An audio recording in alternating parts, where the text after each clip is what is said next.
I'm Marie-José Tassignon from Antwerp, Belgium, and I'm here present in Space One at the ESCRS in Milan, a wonderful city, and very happy to be here together with you all in Italy. I spoke here already on the back in the lens, of course, and the back in the lens is related to the anterior segment of the eye, where I mean you need to know a little bit more about the interface, anterior interface, in order to understand how the back in the lens is working.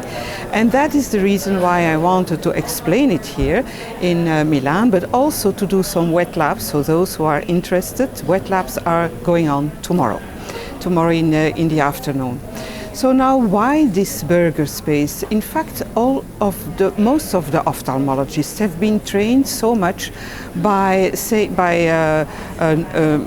informing that never touch the posterior capsule, keep it intact and don't touch it. Of course, from time to time we have some accidents, we have some complications, the posterior capsule is torn, and then we know that we have vitreous loss. So that is the reason why most of ophthalmologists are afraid. When we will touch the posterior capsule, vitreous will come out. Well, that's not correct. If you do a surgeon-controlled posterior capsulorhexis, you won't have loss of vitreous. Why? Because we don't touch the anterior hyaloid. And it is in fact the anterior hyaloid that is the most important space to define the vitreous body, to delineate the vitreous body, and also it is that hyaloid that will guarantee that you will not have any vitreous in the anterior chamber. Now, how do you do that? In fact, then you will ask me.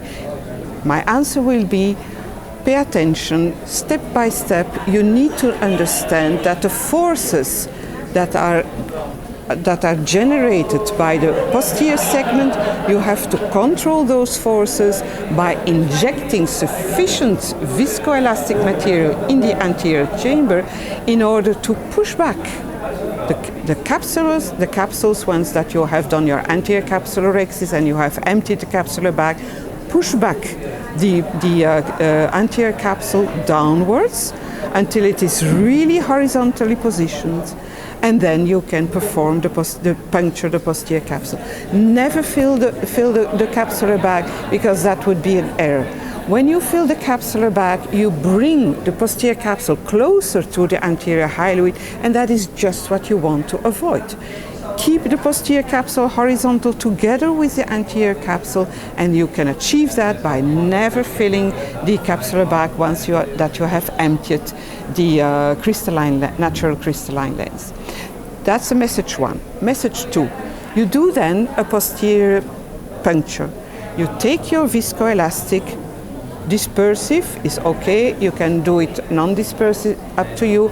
Don't take a too heavy one, because it will be more difficult to resorb after surgery.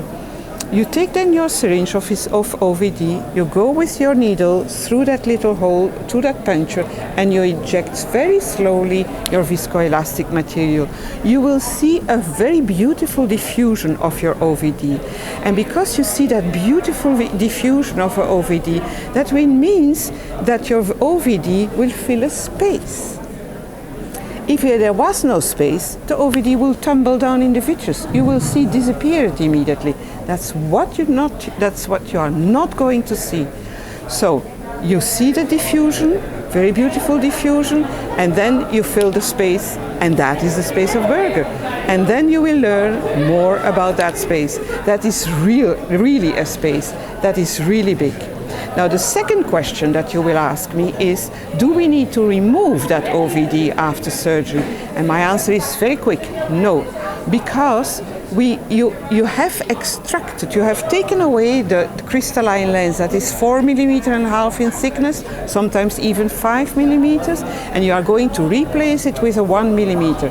So you have space enough behind the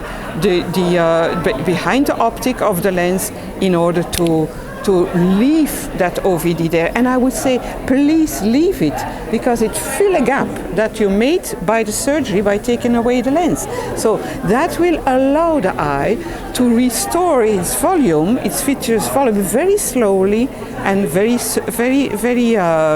controlled, and that is what you want. You will have less traction of the vitreous at the level of the macula, and so less chances to have a macular edema. So that is my message. The burger space is really there. It is of course much more complex than that. That is the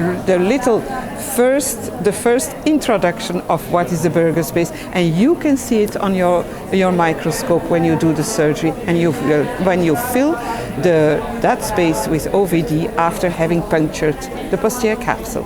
Success, and don't worry to contact me, and if you need some more explanation.